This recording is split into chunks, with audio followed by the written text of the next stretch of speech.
Kyle Rittenhouse. The news in that case, I guess it's not really about the trial itself. It's about what's going on around the trial, freedom of speech, freedom of thought, freedom of association. A police officer donated to Kyle Rittenhouse's defense fund. I forget the name of the charity, but donated. I think it was Give, Send, Go through a Christian. This was an earlier fundraising effort. People thought that that current Rittenhouse fundraising, which for those who are interested, you can go to vivabarneslaw.locals.com. There's a pinned comment towards the top that gives you the link to donate anything you want to support Kyle. That fundraising has not been doxxed or hacked at all. So this was an earlier donation. Yeah, we're getting ahead of ourselves because what ends up happening, the news is, admittedly, it's a little sensationalist because they're missing some facts or they're omitting some facts for their own convenience.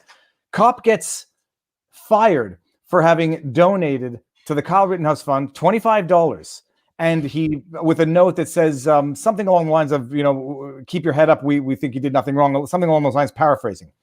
He gets fired.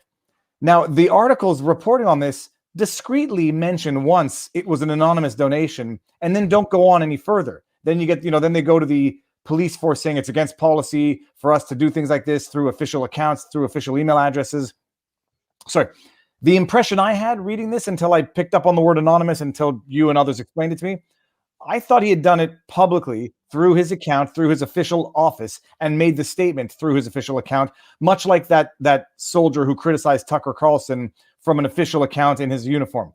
That's what I thought it was. It turns out that small little word when they said anonymous and then moved on, it was anonymous, and he did it through his official police account, but anonymously. His comment was anonymous, and the only reason it became known publicly was there was a hack, and the info of the people who donated anonymously were disclosed. And from there, from that hack, from that disclosure of the identity of the people who made an anonymous donation and comment, the police force says it's against their policy, and there's an administrative investigation leading to his firing. So, I mean, I don't even know where do we start with this? Let's assume, just for the sake of it, he had made the donation publicly through his official account with a comment under his official title. Would the firing make a little more sense? I still don't think it would. And this is a reflection. It's not a coincidence that this is happening, because as soon as the Chauvin verdict occurred, you had people on social media saying, Kyle Rittenhouse, you're next. So, that they want to repeat and replicate and use as a template what happened in the Chauvin trial. Media, gaslight the media gaslight the country, gaslight the jury pool. In the Rittenhouse case, the prosecutor has repeatedly lied and libeled Rittenhouse. There are other people that are doing it on a daily basis. I have a long list of people that will be knocking on their door after the trial is over, but who just lie and libel repeatedly and routinely. Ben Crump apparently got in on the act as well. I mean, you'd think, with how much money he's made from his race grift and race baiting ways, maybe he'd learn, just take your cash and shut up about cases you know nothing about, but he can't help himself. No, it's a question of power. It's a question of relevance, influence, which in some sense is already worth more than the money that he already has in the bank. Oh yes. He wants to, this is a guy who lied about, if Ben Crump's involved in the case, odds are he's lying about what happened. That's just reality. He's a disgrace to the civil rights bar, in my view, and he undermines civil rights in this country by his repeated lying in cases and lining his own pockets based on those lies. But as it goes to Rittenhouse, he's going to be given some of that money back if he keeps yipping and lying about the kid. So I'm bringing this up, victim blaming. I presume you mean about the hypothetical if he donated through his official account. Look, Robert, there are, when you're a public officer, maybe there's policy on certain things you can say publicly in the name of your office, much in the same way people went after that military guy who in uniform criticized Tucker Carlson. People said it's a military attack on the press. So the base question, if it had been publicly official through his account, could it be justified? And then getting into the reality, if it wasn't public and it was only made public through a hack and then they take this action, does he have any recourse against them? Start with the first question. It would depend. It would be a closer call if he had done this publicly in the name of his office, but he didn't.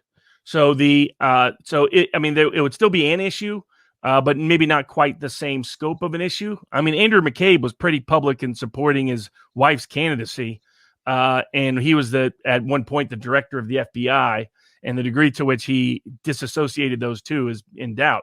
But here, this is someone who gave anonymously. He did nothing publicly. The only mistake he made for himself was that his official email account was hackable.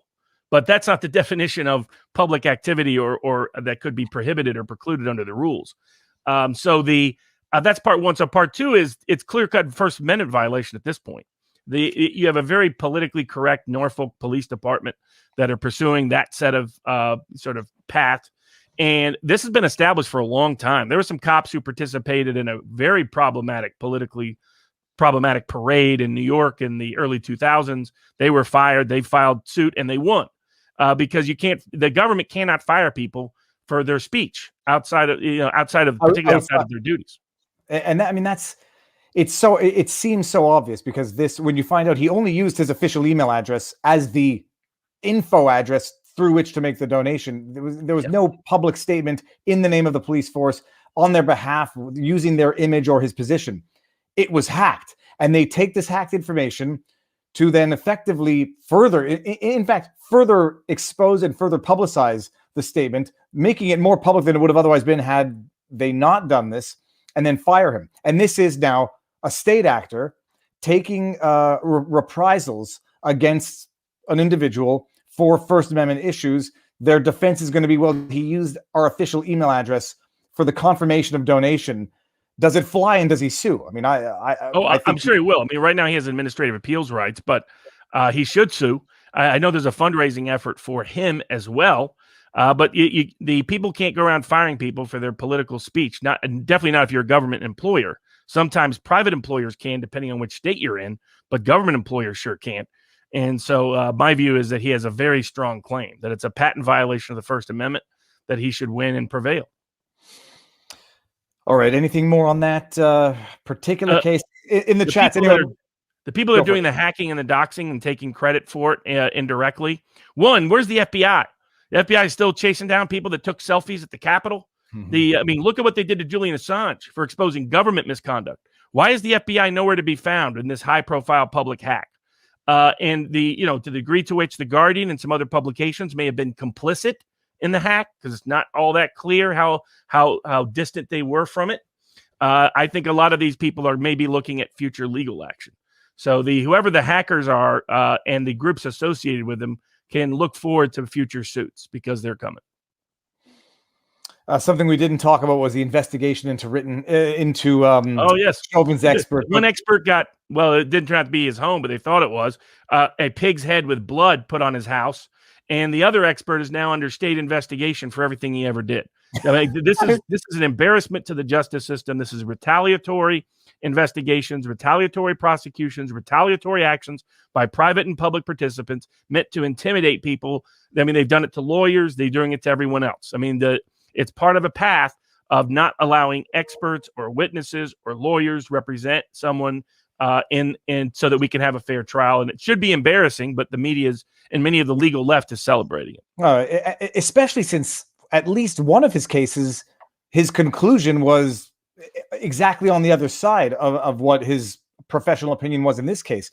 But it's the weaponizing of everything. It's politics ruining everything.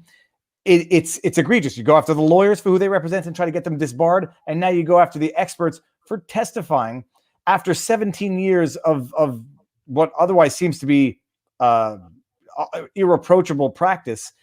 It's nuts. It's nuts. I asked last week, please review Paul's truths. Paul, I think they mean your truth, Robert.